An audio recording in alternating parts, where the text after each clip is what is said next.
জামাত ইসলাম এই দেশে স্বাধীনতার পর থেকে আর কিছু পারুক আর না পারুক, জামাত ইসলাম তার মানে বুকে হাত দিয়ে বলতে পারে জামাত ইসলাম এই জিনিসটা পেরেছে, একদল সৎ নেতৃত্ব তৈরি করতে পেরেছে।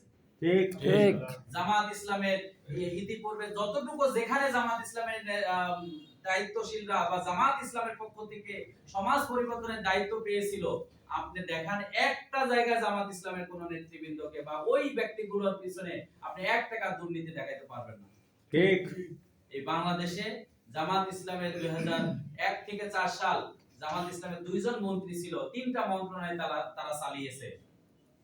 ফখরুদ্দিন মইনুদ্দিনের সময় দেখা গেছে যে সব মন্ত্রী এমপি সবাইকে ঢুকতে হয়েছে এবং সবার মন্ত্রণালয়ে দুর্নীতি হয়েছে, কিন্তু তাদের মন্ত্রণালয়ে সার্চ লাইট দিয়ে দেখা হয়েছে 1 টাকা দুর্নীতির কাজকে বের করতে পারে না।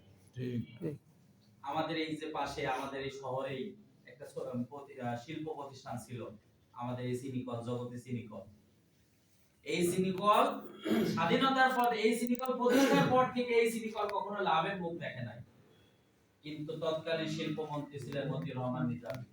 তিনি যখন শিল্পমন্ত্রী ছিলেন, তিনি যখন দায়িত্বপ্রাপ্ত ছিলেন, তার সময় একবারই শুধু এই সিনিকল লাভের মুখ দেখেছিল এবং এখানকার কর্মকর্তা কর্মচারীদের মুখের শোনা এই 3-4 মাস আগে যাওয়া সেখানে এক বৈঠকে ওখানকার এক কর্মকর্তা বলতেছেন যে এই আমরা বলি না এই বক্তব্য, ওখানকার এক কর্মকর্তা বলতেছেন যে এই প্রতিষ্ঠান একবারই লাভের মুখ দেখেছিল এবং উনি এখানে সফরে এসেছিল, ওনার রাষ্ট্রে সফরে এসেছিল, আমরা অনেক কিছু আয়োজন করছিলাম, উনি একটা পরিমাণ হাত দিয়ে শুয়ে দেখেন, উনি নিজের বাসা থেকে উনি বাড়ি করে 3 টিফিন নিয়ে আসছেন এবং তিনি বলছেন যে আপনি এত আয়োজন করেছেন, এটা তো রাষ্ট্রের পোশাকের টাকা দিয়ে কেনা, আমি কেন এটা রিসিভ করব? আমাকে সরকার আমার নিজের প্রয়োজনের জন্য যেটা প্রয়োজন সরকার আমাকে বেতন দেয় এবং আমার সাংগঠনিক বাহিরে সাংগঠনিক প্রোগ্রাম করার জন্য চেষ্টা করেছিল আমাদের দায়িত্বশীল, সেখানেও আমরা শুনেছি যে এটার সাথে সাংগঠনিক প্রোগ্রাম হবে না। সম্মানিত ভাইরা, আমরা রাসূল সাল্লাল্লাহু আলাইহি ওয়াসাল্লামের সাহাবী, ইসলামের পঞ্চম খলিফা বলা হয় হযরত ওমর বিন আব্দুল আজিজ। ওমর বিন আব্দুল আজিজ তিনি একদিন তার রাষ্ট্রের কর্মকর্তাদের নিয়ে বৈঠক করতেছেন, মিটিং করতেছেন, অনেক সুন্দর একটা মোমবাতি জ্বালিয়ে মিটিং করতেছেন, অনেক আলো হচ্ছে, মিটিং শেষ, সবাই চলে যাচ্ছে, এর মধ্যে তার কিছু ব্যবসায়ী যাদের সাথে তিনি ব্যবসা করেন, তার ব্যবসায়ী পার্টনার এমন কয়েকজন আসলেন, এসে ব্যবসায়ী আলোচনা শুরু করলেন।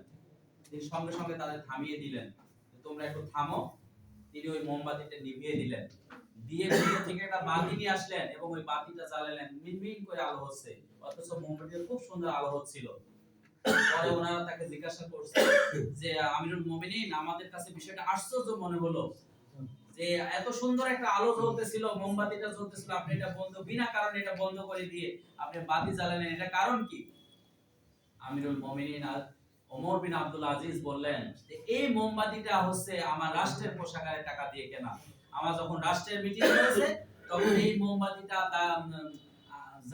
জ্বালিয়ে রাখা আমার দায়িত্ব ছিল, এটা কোনো সমস্যা ছিল না, কিন্তু রাষ্ট্রের মিটিং যখন হয়ে গেল তখন এই মোমবাতি জ্বালিয়ে আমার ব্যক্তিগত ব্যবসায় আলোচনা মিটিং হবে, এটা কোনোভাবে আমি জায়েজ মনে করি, সমীচীন মনে করি না। সম্মানিত ভাইরা, এটাই হচ্ছে ইসলাম, এটা হচ্ছে ইসলাম যারা মেনে চলে, কোরআন যারা মেনে চলে, হাদিস যারা মেনে চলে, নৈতিকতার এই লেভেলে তারা যেতে পেরেছে। আলহামদুলিল্লাহ, জামাত ইসলাম ইতিপূর্বে তার এই সক্ষমতা দেখিয়েছে। জামাত ইসলাম এই নেতৃত্ব, এমন সৎ নেতৃত্ব তৈরি করতে পেরেছে, আমরা বিশ্বাস করি আগামী দিনে যদি জামাত ইসলাম রাষ্ট্র ক্ষমতায় আসার সুযোগ পেয়ে ইনশাআল্লাহ এই দেশ আর পিছিয়ে থাকবে না, এগিয়ে যাবে ইনশাআল্লাহ। আমরা চাই, আমরা সবাইকে নিয়ে কাজ করতে চাই। জামাত ইসলামের আমিরে জামাত বলেছে যে জনগণ যদি আমাদেরকে ম্যান্ডেট দিয়ে দেয় যে 150 আসনে আমরা এমপি হয়ে দেয়, তারপরও আমরা শুধু এককভাবে আমরা রাষ্ট্র পরিচালনা করব না। আপনারা শুনেছেন না, সকল দলের অংশীদার নিয়ে, সবাইকে সাথে নিয়ে আমরা একটা জাতীয় সরকার গঠন করব। এটা অনেক বড় একটা মেসেজ কিন্তু সম্মানিত ভাইরা। এই জন্য আমরা চাই যে সবাইকে নিয়ে আমরা এই দেশ দীর্ঘ 15-16 বছর একটা ফ্যাসিস্টের জাতাকলে আমরা পড়েছিলাম। আবার কোনোভাবে এমন কোন রাষ্ট্র ক্ষমতায় কেউ আমাদের উপর চেপে বসুক, বা ওই ফ্যাসিস্টরা আসুক, বা ওই ফ্যাসিস্টের দোসর সেজে তারা আসুক, আমরা আর এই দেশে সেই সুযোগ দিতে চাই না। এজন্য সম্মানিত ভাইরা, জুলাই বিপ্লবের যে প্রত্যাশা ছিল, জুলাই বিপ্লবের প্রত্যাশা এটাই ছিল যে এই দেশের মানুষের স্বাধীন মতামত থাকবে, এদেশের মানুষের আর কোনো মানুষের মৌলিক অধিকার হরণ কেউ করবে না।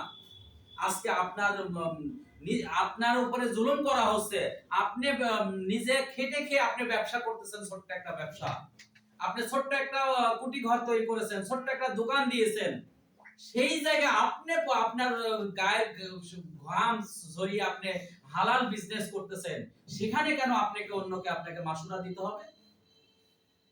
এই দেশে এইটাই ছিল এই ছাত্রদের ত্যাগের মূল মন্ত্র। তারা চেয়েছিল এই দেশে আর এটা হবে না, আর এটা তারা চায় না, এবং ছাত্ররা এটা হতে দিবে না। আপনি ধরে নেন, যদি কেউ এটা হতেও চায়, এই দেশ আবার টেনে তাদেরকে নামাবে ছাত্র জনতা, ইনশাআল্লাহ। ইনশাআল্লাহ। এজন্য আমরা সেই দিকেও যেতে চাই না, আমরা চাই যে এই সৎ মানুষের হাতে আমরা সেই সুযোগটা দিতে চাই। ঠিক। এজন্য এবং সবাইকে নিয়ে আমরা এই দেশ গঠন করতে চাই। এজন্য আমাদের সকল শ্রেণী পেশার মানুষ যারা আপনারা ওন করেন, ভালোবাসেন, আপনার মন থেকে আপনারা এই নৈতিকতার জায়গা আপনি নিজে থাকতে চান, অবশ্যই অবশ্যই এই অবস্থায় আপনি ঘরে বসে থাকার সুযোগ নেই।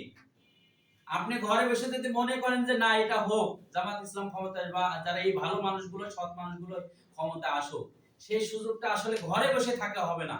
একটা দেশের মানুষের ভাগ্য পরিবর্তন ততক্ষণ পর্যন্ত না হবে না যতক্ষণ ওই জনপদের যারা জনগোষ্ঠী তারা যদি চেষ্টা না করে।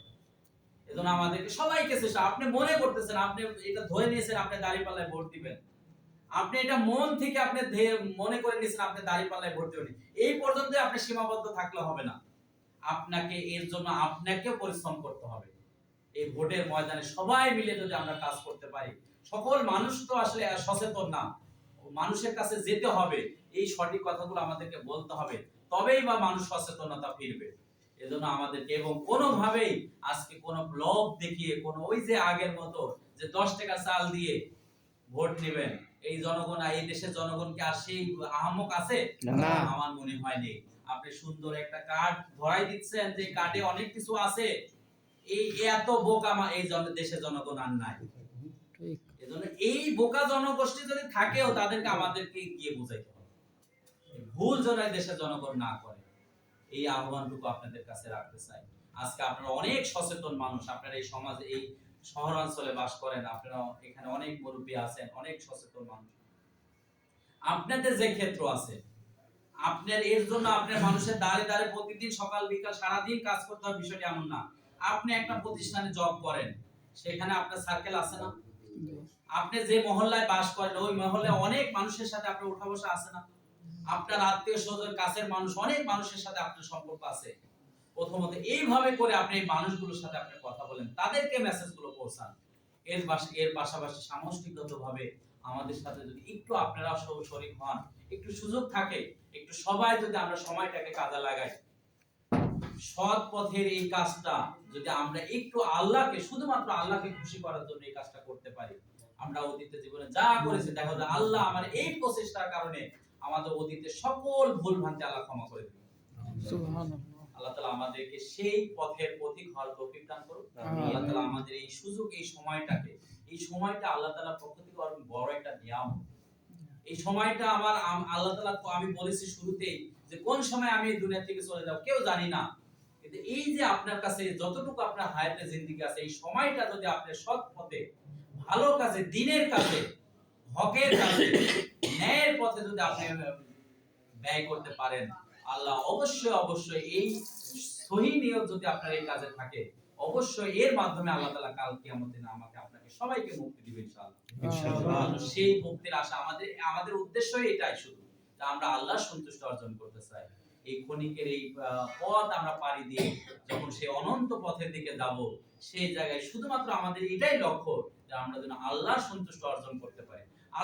আল্লাহ আমাদের প্রতি যেন খুশি হয়, এজন্য আমরা কোনো অন্যায় কাজ করব না, কাউকে কোনো অন্যায় কাজ করতে দেব না, কোনো হারামের সাথে আমরা যাব না, কাউকে কোনো হারামের সাথে অংশীদার হতে দিব না। এই চেষ্টাটা আমরা সবাই করতে পারবো না ইনশাআল্লাহ। আল্লাহ তাআলা আমাদের মৃত্যুর আগ পর্যন্ত যেন আমাদের এই নীতির মধ্যে, এই সঠিক ন্যায়ের পক্ষে আল্লাহ তাআলা আমাদেরকে থাকার তৌফিক দান করেন। আমিন। এর মাধ্যমে আমি আশাবাদ ব্যক্ত করতে চাই যে আগামী দিনে এই দেশের মানুষের ভাগ্য পরিবর্তন হবে ইনশাআল্লাহ।